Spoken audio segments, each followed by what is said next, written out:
Welcome to Washington Today on C-SPAN Radio for Wednesday, January 26, 2022.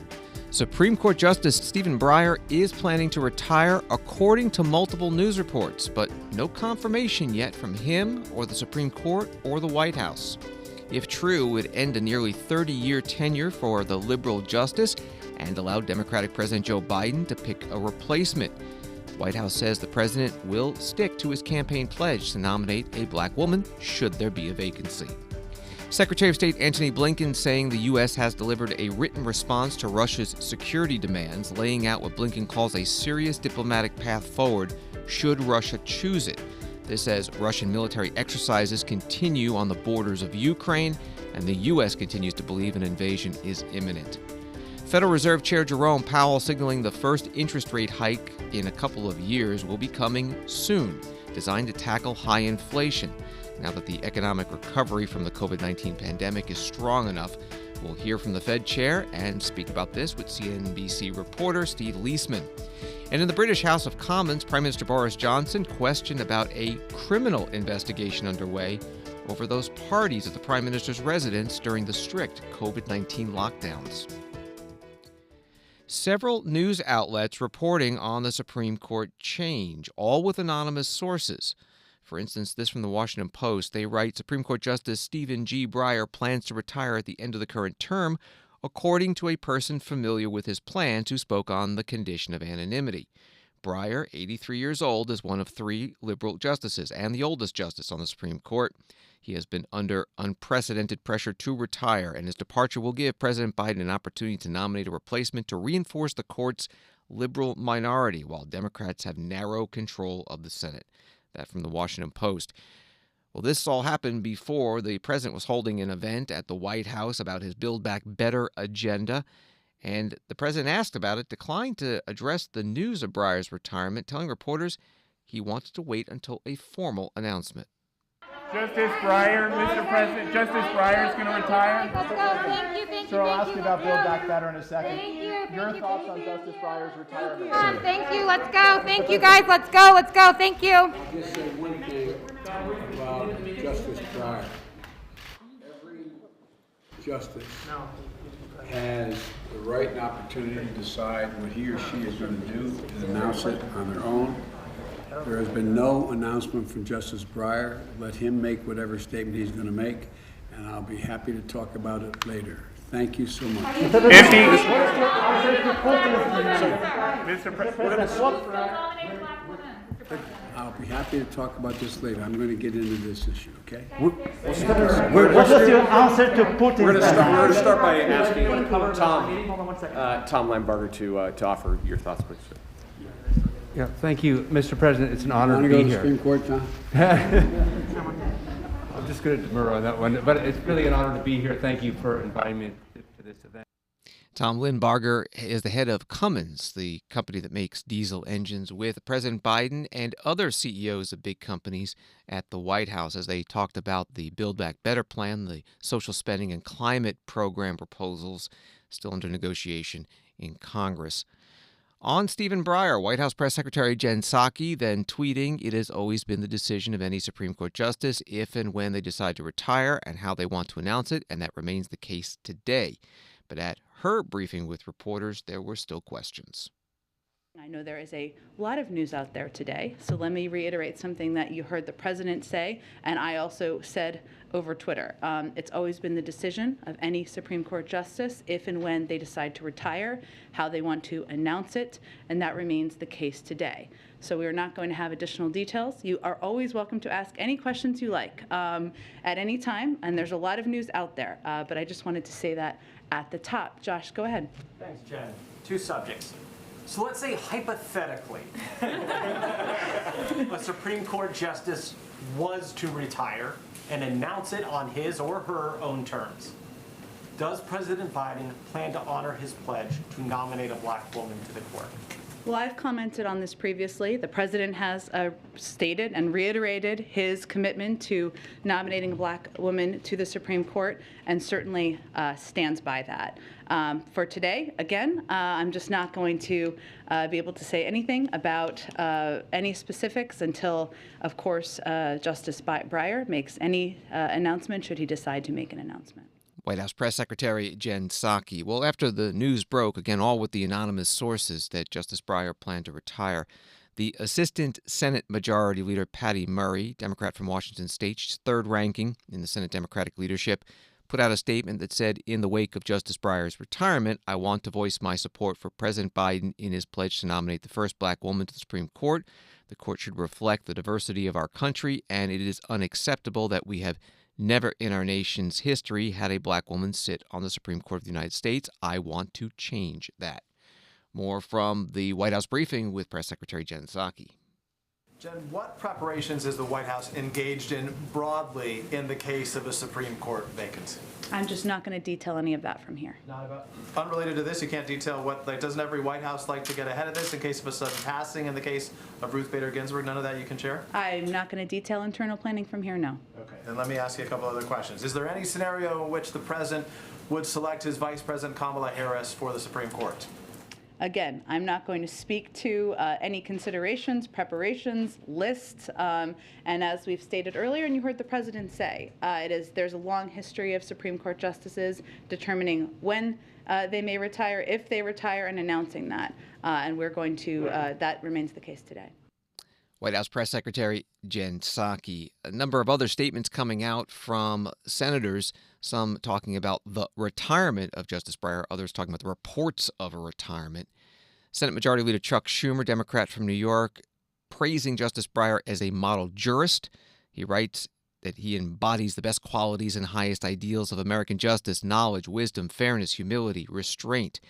And Senator Schumer also promising President Biden's nominee will receive a prompt hearing in the Senate Judiciary Committee and will be considered and confirmed by the full Senate with all deliberate speed. Senator Lindsey Graham, Republican from South Carolina, former chair of the Judiciary Committee, saying Justice Breyer has always shown great respect for the institution and his colleagues. I wish him well in his next phase of his life. As to his replacement, if all Democrats hang together, and I expect they will, they have the power to replace Justice Breyer in 2022 without one Republican vote in support. Elections have consequences, and that is most evident when it comes to fulfilling vacancies on the Supreme Court. That was from Senator Graham. Well, Senator Mitch McConnell, the minority leader, has vowed in the past to block any Biden nominations to the Supreme Court in 2024, the election year, and about 2023, the year before, he said we'll wait and see. That's if the Republicans regain control of the chamber after this November's elections. And the various reports on Justice Breyer's retirement say that he would stay to the end of the current term, June, or until a replacement is confirmed. Well, as this all plays out, you can follow the process live on the C-SPAN networks. Now to Russia and Ukraine, and Russia's still ready military force of about 100,000 troops poised to potentially invade Ukraine. This morning, as Russia was awaiting the formal U.S. response to its demands that Ukraine and the Republic of Georgia never be allowed to join NATO, and also NATO scale back its military presence in Eastern Europe, the Russian Foreign Minister Sergei Lavrov, in a speech to Russian lawmakers, warning that the response needs to be constructive.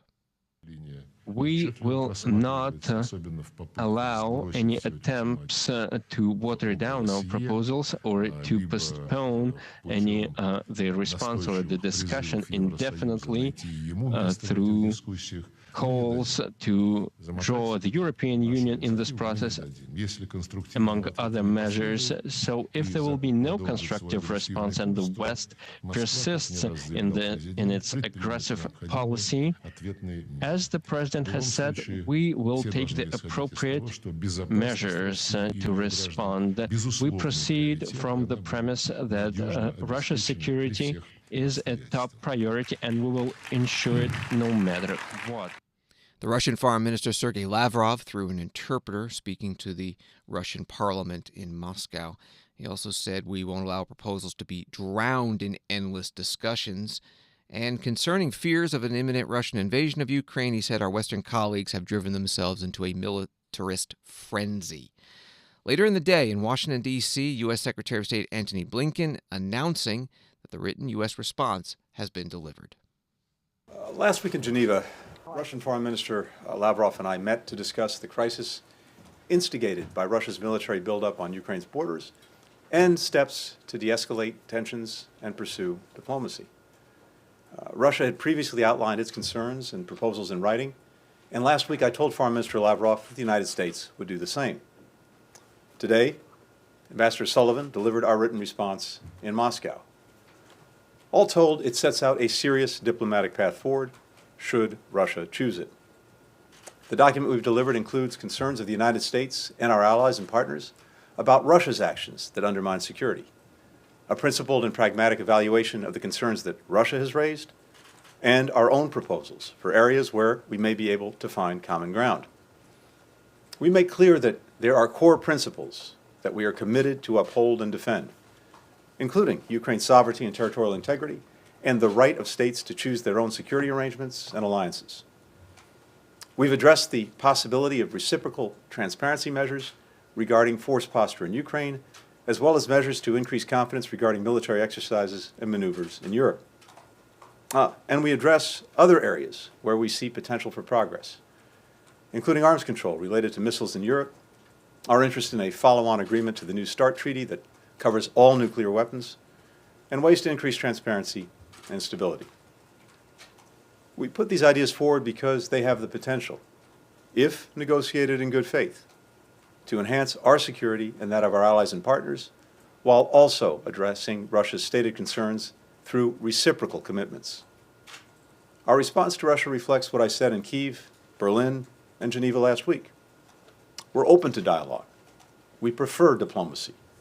And we're prepared to move forward where there is the possibility of communication and cooperation if Russia de-escalates its aggression toward Ukraine, stops the inflammatory rhetoric, and approaches discussions about the future of security in Europe in a spirit of reciprocity. Our responses were fully coordinated with Ukraine and our European allies and partners, with whom we've been consulting continuously for weeks. We sought their input and incorporated it into the final version delivered to Moscow. Additionally, NATO developed and will deliver to Moscow its own paper with ideas and concerns about collective security in Europe, and that paper fully reinforces ours and vice versa. There's no daylight among the United States and our allies and partners on these matters. We shared our response paper with Congress, and I'll be briefing congressional leaders on this later today and consulting with them on our approach. As you know, there's strong bipartisan interest and deep expertise on the Hill when it comes to Ukraine and Russia, and we very much appreciate having Congress as a partner as we move forward. We're not releasing the document publicly because we think that diplomacy has the best chance to succeed if we provide space for confidential talks. We hope and expect that Russia will have the same view and will take our proposal seriously. I expect to speak to Foreign Minister Lavrov in the coming days after Moscow has had a chance to read the paper and is ready to discuss next steps. Secretary of State Antony Blinken at the State Department in Washington, as he referenced NATO sending its own written reply to Russia about their security concerns. New York Times puts it this way. NATO Secretary General Jens Stoltenberg said at an evening news conference that NATO's reply to Russia, like the American one, contained proposals for specific areas of negotiation about arms control and transparency of military exercises, and suggested reopening liaison offices between NATO and Moscow. He said a political solution is still possible, but Russia has to engage. Here's part of the NATO Secretary General's statement. NATO firmly believes that tensions and disagreements must be resolved through dialogue and diplomacy, not through force or the threat of force. So today, NATO has conveyed our written proposals to Russia. We have done so in parallel with the United States. And let me outline the three main areas where we see room for progress. First, NATO-Russia relations. Russia has cut diplomatic ties with NATO, which makes our dialogue more difficult. So we should re-establish our respective offices in Moscow and in Brussels. We should also make full use of our existing military-to-military channels of communications to promote transparency and reduce risks. And look also into setting up a civilian hotline for emergency use. Second, European security, including the situation in and around Ukraine. We are prepared to listen to Russia's concerns and engage in a real conversation on how to uphold and strengthen the fundamental principles of European security that we have all signed up to, starting with the Helsinki Final Act. This includes the right of each nation to choose its own security arrangements. Russia should refrain from coercive force posturing, aggressive rhetoric, and malign activities directed against allies and other nations. Russia should also withdraw its forces from Ukraine, Georgia, and Moldova, where they are deployed without these countries' consent. And all parties should engage constructively in efforts to settle conflicts, including in the Normandy format. Third, risk reduction, transparency, and arms control. History has shown that engagement on these issues can provide real security for everyone. So we need practical measures that will make a real difference. As a first step, we are proposing mutual briefings on exercises and nuclear policies in the NATO-Russia Council. We should also modernize the Vienna document on military transparency and work to reduce space and cyber threats. We should consult on ways to prevent incidents in the air and at sea, and recommit to full compliance with international commitments on chemical and biological weapons. Finally, we need to have a serious conversation on arms control, including nuclear weapons and ground-based intermediate and shorter-range missiles. NATO Secretary General Jens Stoltenberg at NATO headquarters in Brussels, Belgium. He also said that Russia has been integrating its military with forces from Belarus under the disguise of an exercise with sophisticated weapons, including the S-400 air defense systems. Ukraine's ambassador to the United Nations telling CNN that Ukraine and the U.S. agree about the imminent threat of a Russian invasion. This despite some statements from senior Ukrainian officials over the past few days that have downplayed that threat. The ambassador telling CNN there is no contradiction between the Ukrainian and American assessment of the position that's basically playing with words. The invasion is possible, and we are all on record alert. So there's no different reading between the U.S. administration and the Ukrainian administration about what's going on at the borders of Ukraine. The U.S. Deputy Secretary of State Wendy Sherman was asked today what she and the Biden administration think will happen and when. Well, I don't know what's in President Putin's mind. There's only one person who knows that, and that's President Putin. I suspect even the people around him don't know what he ultimately will do. I think they know the plans of setting up the military to be ready to go and to have plans to make use of the military. But I suspect the president has other plans in mind as well. And I have no idea whether he's made the ultimate decision, but we certainly see every indication that he is going to use military force. Sometime, perhaps now and middle of February. We all are aware that the Beijing Olympics begin on February 4th, the opening ceremony, and President Putin expects to be there. I think that probably President Xi Jinping would not be ecstatic if Putin chose that moment to invade Ukraine. So that may affect his timing and his thinking. The Deputy Secretary of State Wendy Sherman at a discussion hosted by the Yalta European Strategy and Viktor Pinchuk Foundation, a virtual event today covered by C-SPAN. You can find the video at cspan.org. In the latest diplomatic efforts in Paris, four-way talks are underway. France, Germany, Russia, and Ukraine. French President Emmanuel Macron planning to speak with Russian President Vladimir Putin on Friday to present his own proposal to lessen or resolve the crisis. Macron promising to never give up dialogue with Russia.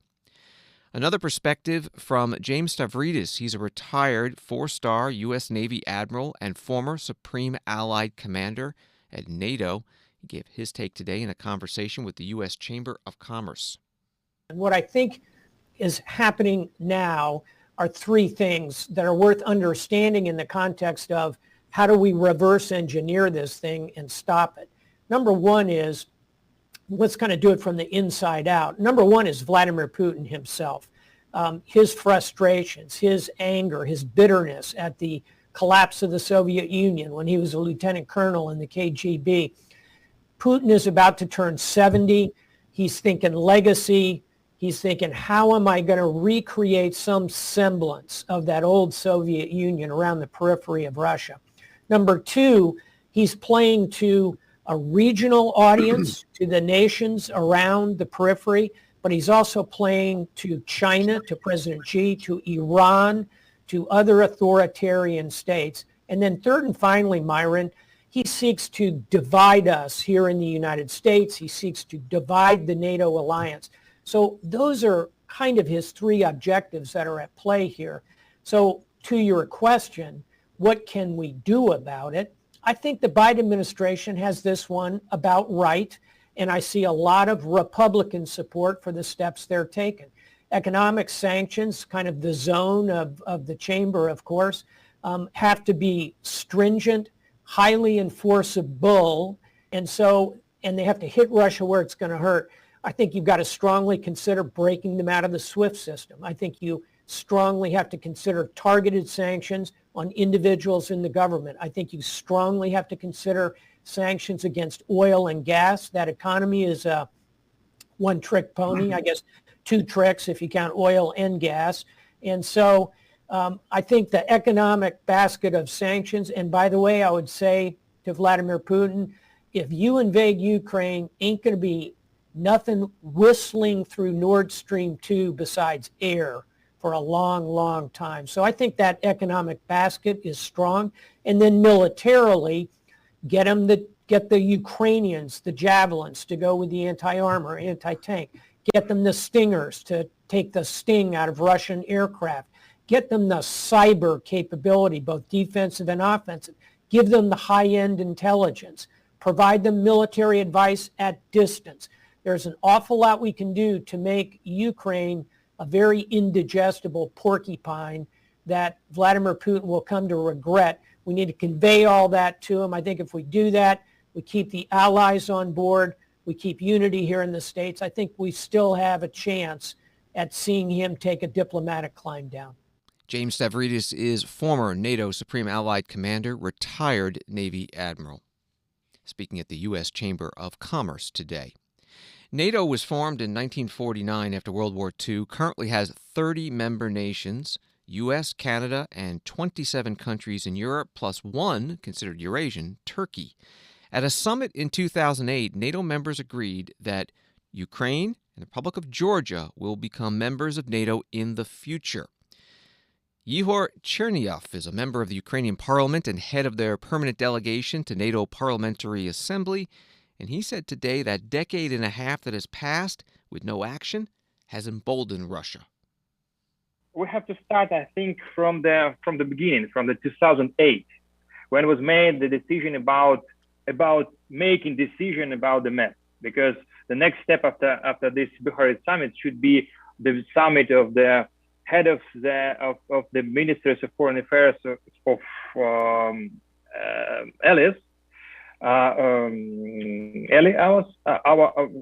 from NATO, and on this summit should be made a decision about map for Ukraine. But today is 2022, and actually we spent almost 14 years since 2008 without any decision, without any step toward from NATO towards Ukraine. Unfortunately, we have annual national programs which we fulfill each year by year, and we have a good estimation from the side of NATO, and actually de facto this is a part of map. The euro, we don't have map still, and I think that this time of 13 years of nothing was one of the greatest signal to Russian Federation that they can do what they want. And actually, this is the problem why we have right now the war in Ukraine, and actually the war in Georgia was one of the answers actually of Russian Federation to the absence of action from NATO. If we became a NATO member 10 years ago, I think the situation right now will be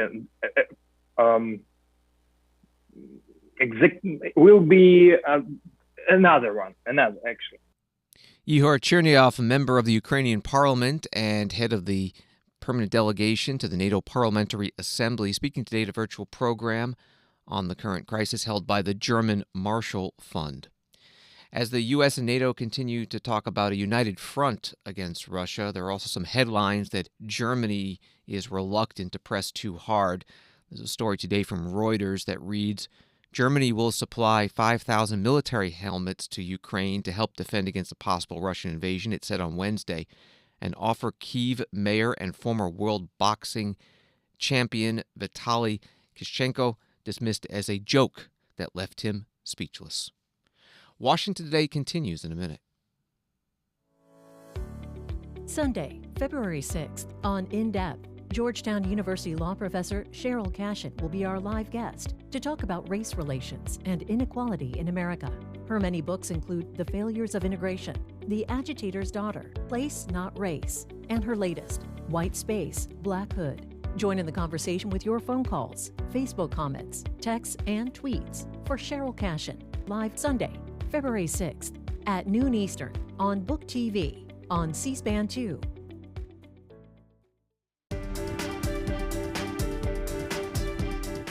Welcome back to Washington Today, available as a podcast on the free C-SPAN Now mobile app and wherever you get your podcasts. A story from Bloomberg News. Federal Reserve Chair Jerome Powell said the central bank was ready to raise interest rates in March and didn't rule out moving at every meeting to tackle the highest inflation in a generation. In a separate statement, the Fed said it expects the process of balance sheet reduction will commence after it had begun raising rates. Powell said no decision was taken at this meeting on the pace of the runoff or when it would start. Here is part of Chair Powell's opening statement at today's news conference on interest rates. At the Federal Reserve, we are strongly committed to achieving the monetary policy goals that Congress has given us: maximum employment and price stability. Today, in support of these goals, the Federal Open Market Committee kept its policy interest rate near zero and stated its expectation that an increase in this rate would soon be appropriate. The committee also agreed to continue reducing its net asset purchases on the schedule we announced in December, bringing them to an end in early March. As I will explain, against a backdrop of elevated inflation and a strong labor market, our policy has been adapting to the evolving economic environment, and it will continue to do so. The Fed Chair Jerome Powell, later in that opening statement, spoke a little bit more about inflation. Inflation remains well above our longer-run goal of 2%. Supply and demand imbalances related to the pandemic and the reopening of the economy have continued to contribute to elevated levels of inflation. In particular, bottlenecks and supply constraints are limiting how quickly production can respond to higher demand in the near term. These problems have been larger and longer lasting than anticipated, exacerbated by waves of the virus. While the drivers of higher inflation have been predominantly connected to the dislocations caused by the pandemic, price increases have now spread to a broader range of goods and services. Wages have also risen briskly, and we are attentive to the risks that persistent real wage growth in excess of productivity could put upward pressure on inflation. Like most forecasters, we continue to expect inflation to decline over the course of the year. We understand that high inflation imposes significant hardship, especially on those least able to meet the higher costs of essentials like food, housing, and transportation. In addition, we believe that the best thing we can do to support continued labor market gains is to promote a long expansion, and that will require price stability. We're committed to our price stability goal.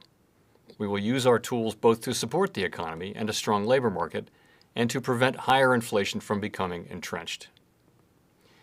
and we'll be watching carefully to see whether the economy is evolving in line with expectations. Federal Reserve Chair Jerome Powell. His news conference went almost an hour. We aired it live on C-SPAN Radio and C-SPAN Television. We've got the video at cspan.org. One of the reporters' questions was about the recent large swings in the stock market. Thank you, Chair Powell. It's Neil Irwin from Axios. Glad to be back. Sir, I was wondering if the volatility we've seen in financial markets in the last few weeks strikes you as anything alarming or that might affect the trajectory of policy. Conversely, to the degree that financial conditions have tightened some, might that be desirable in some ways in achieving your tightening goals? So, as you know, the ultimate focus that we have is on the real economy, maximum employment and price stability, and financial conditions matter to the extent that they have implications for achieving the dual mandate. And you also know that we look at broader financial conditions, not one or two things, one or two markets. And what we're always asking ourselves is, are we seeing changes that are both persistent and material enough that of a change in financial conditions that they are inconsistent with the achievement of our goals? So that's how we're looking at that. And I don't want to comment on today's financial conditions broadly, but we're not looking at any one market or so. So that's how we're thinking. In terms of what we've seen, I would say this. We said at our last meeting, we published a summary of economic projections, the median participant expected 3 rate increases this year. And, it's 6 weeks, 7 weeks later now. And you have seen that our communication channel with the markets is working. Markets are now pricing in a number of rate increases. Surveys show that market participants are expecting a balance sheet runoff to begin, at the appropriate time, sometime later this year, perhaps. We haven't made that decision yet. So we feel like the communications we have with market participants and with the general public are working, and that financial conditions are reflecting in advance the decisions that we make. And monetary policy works significantly through expectations, so that in and of itself is appropriate. More on the Fed Chair Jerome Powell's news conference. We're joined by Steve Liesman, senior economics reporter with CNBC. Thank you for joining us. Interest rate hikes, tapering of the bond purchases is what the Fed chair said today, what was expected. Yeah, pretty much. I mean, it was sort of funny. There were a lot of people who, after the market turned very hawkish or started to expect all of the things the Fed did, there were a lot of folks out there who were saying, well, maybe he ends up taking some of the chill off of it or some of the edge off of what he's going to say. But he didn't. He really followed through in the market expectations. There's been a decisive pivot by the Federal Reserve. It began, call it in November or so, where it began to tell people that it was going to be withdrawing stimulus, begin to ease back on the pandemic policies. And today was part of the process of following through with it, where they signaled very decisively that rates will rise beginning in March, and that will begin to actually reduce the size of its balance sheet. The tapering, which is the reduction of the purchases, that'll be done in March, and then they'll take an additional step, which is actually to reduce the Fed's balance sheet. A great line from the Fed chair. He said, "We haven't made any decisions about the path of policy. I stress that we're going to be humble and nimble." What does that mean? So it's actually kind of technical. Let me see if I can explain it. The Federal Reserve, during the time of the pandemic and in times of recession, provides the market an awful lot of guidance about where things are going to go. It tells the market things are going to be very easy for a very long time. When the Fed reverses policy, they want to control or have the flexibility to do what needs to be done. And so they don't want to provide the market with guidance. So you can hear, as a regular English speaker, humble in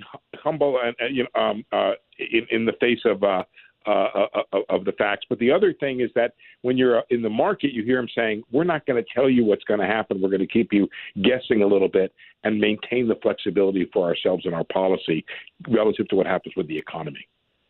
The chair said today that the stock market has anticipated today's announcement when he was asked about the recent volatility. What do you make of the swings that have happened? Well, There's two things I heard him say on that regard. The first thing is he said he doesn't really much mind what's happened with the stock market, and that what happened with the stock market is not something that's going to deter him from taking back some of the extraordinary stimulus that's been put into the economy. The other thing I heard him say is that, it may go up, it may go down, but that's not the primary focus of what we're doing. The Fed is very much focused on inflation right now. It has a 7% inflation rate. It has policy that's still relatively wide open. And there's a job the Fed has to do right now, which has been described over many decades as taking away the punch bowl. But that's what's going to happen now. We're talking with Steve Liesman from CNBC. Interest rate hikes, as you said, designed to deal with inflation. Is there any concern that maybe the nature of the economy has changed in some fundamental ways during the COVID-19 pandemic that maybe this won't work? It's a good question. I don't think so. I mean, I think that they still believe that the Federal Reserve taking away stimulus should slow the economy a little bit, should have an effect of raising interest rates. And you've seen that, right? So the Fed didn't raise rates at all. It didn't change its overnight policy rate that it has control over. And the yield on two-year treasuries has gone up by 50 or 60 basis points. So the way that the Fed has worked is the way it's always worked, which is the Fed says it's going to do something and the market reacts, and the market has reacted. That's not to say there haven't been changes to the economy. There are changes to the economy from this pandemic, perhaps greater productivity.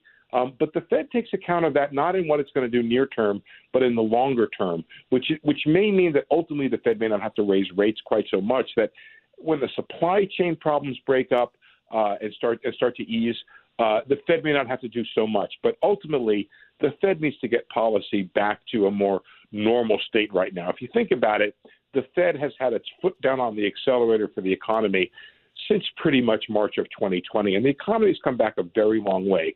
The unemployment rate is 3.9%, one of the lowest on records. There's not a need for that kind of stimulus in this economy. Steve Liesman, senior economics reporter with CNBC. Follow him on Twitter at Steve Liesman and his work at CNBC.com. Thank you very much. Pleasure to join you. Thank you. On Wall Street today, the Dow Jones Industrial Average falling 129, NASDAQ up 2, S&P down 6. Now to COVID-19, the White House COVID-19 response coordinator Jeff Zients announcing the U.S. has hit a milestone in donating coronavirus vaccine doses to other countries. Zients speaking at a virtual briefing. In addition to driving vaccination progress here at home, the U.S. continues to lead the effort to help vaccinate the world. At President Biden's direction, we're donating 1.2 billion vaccine doses, the largest commitment in the world. And today we will hit a major milestone in our global effort. 400 million vaccine doses shipped to 112 countries. 400 million doses shipped for free with no strings attached. To put America's leadership into perspective, we have shipped 4 times more free doses to the world than any other country. Jeff Zients is at the White House COVID-19 response news conference held virtually.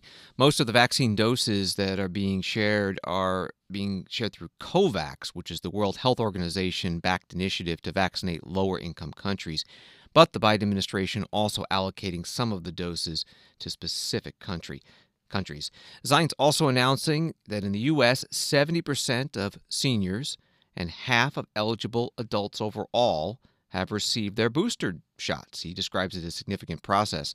Centers for Disease Control and Prevention saying about 80% of eligible Americans have received at least one dose of a COVID-19 vaccine. And the CDC director, Dr. Rochelle Walensky, today warning that when it comes to the Omicron variant of COVID-19 and reports that the cases have been milder, she said milder does not mean mild, and we cannot look past the strain on our health systems and substantial number of deaths. And a reporter asking another participant in the briefing, Dr. Anthony Fauci, chief medical advisor to President Biden, about a stated goal of getting to a place where COVID-19 is not eradicated but controlled enough that people can live and function relatively normally. Well, people ask that all the time. What is an acceptable situation with regard to SARS-CoV-2 and COVID-19, and in this case, Omicron, that we are willing to live with in the sense of not having it disrupt our lives? Well, first of all, the important point to make is that we are not there right now. As Dr. Walensky said, when you have over 2,000 deaths, 150,000 hospitalizations, and you have people who are now getting infected to the tune of somewhere around 700,000 a day, we're not there yet. Where we want to be is that sufficient control, and control we mean not eradication like we did with smallpox, that's unreasonable, not necessarily elimination like we've done with polio and with measles by mass vaccination campaigns, but a level of control that does not disrupt us in society, does not dominate our lives, does not prevent us to do the things that we generally do under normal existence. That would be a level of infection, but more importantly, concentrating on the severity of disease, hospitalizations and deaths that fall within the category of what we generally accept. We don't like it, but we accept it with other respiratory viruses, RSV, paraflu, and even influenza.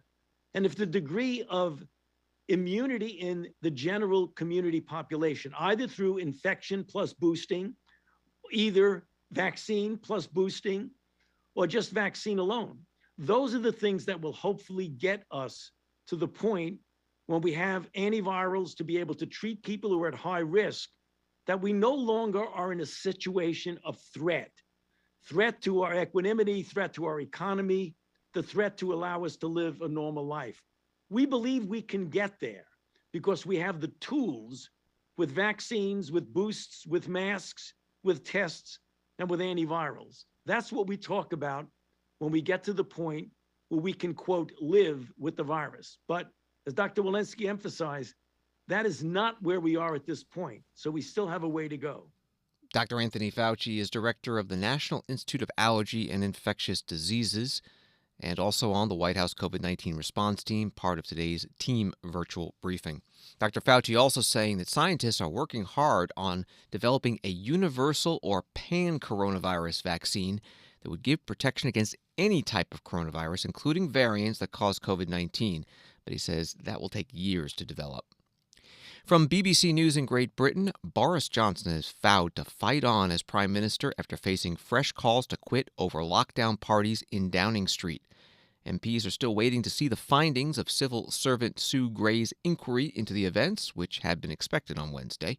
At Prime Minister's questions, Sir Keir Starmer called on the Prime Minister to keep a promise to publish the report in full. Mr. Johnson replied that he would do exactly what I said. That from BBC News.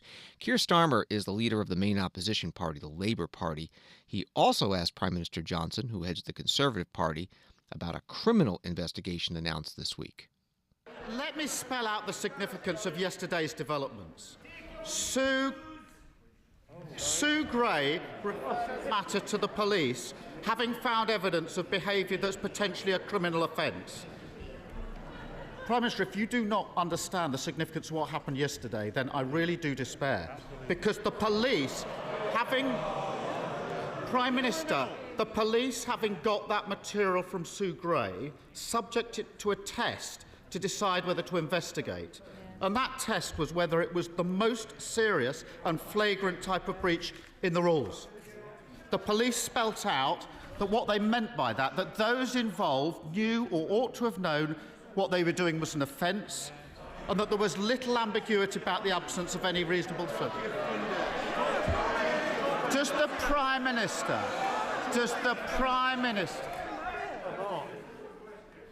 This question will continue, and I will hear the question. Unfortunately, you might not believe this, but our constituents are very interested in both the questions and the answers. If some members do not wish to hear it, please leave quietly. Keir Starmer.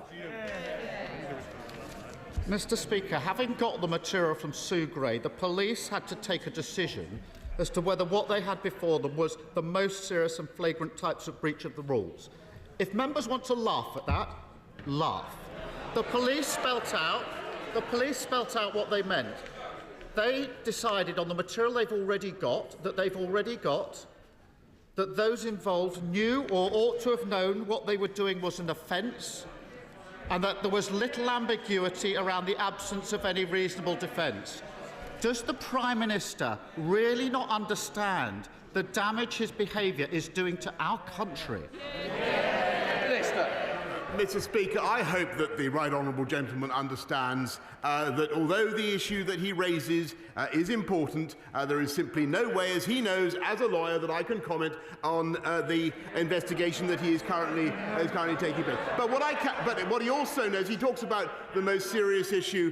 He talks about the most serious issue before the public today and before the world today. It's almost as though he was in ignorance of the fact, Mr. Speaker, that we have a crisis on the borders of Ukraine, and I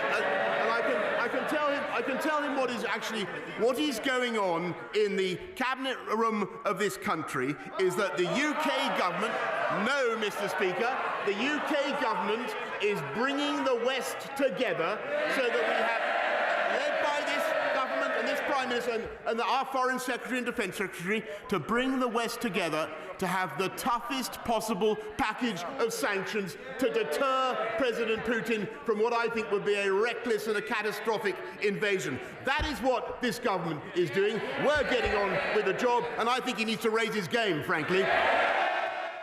British Prime Minister Boris Johnson questioned by the main opposition leader, Keir Starmer. Prime Minister's question time in the House of Commons in London. You also heard from the Speaker of the Commons, Lindsay Hoyle, keeping order.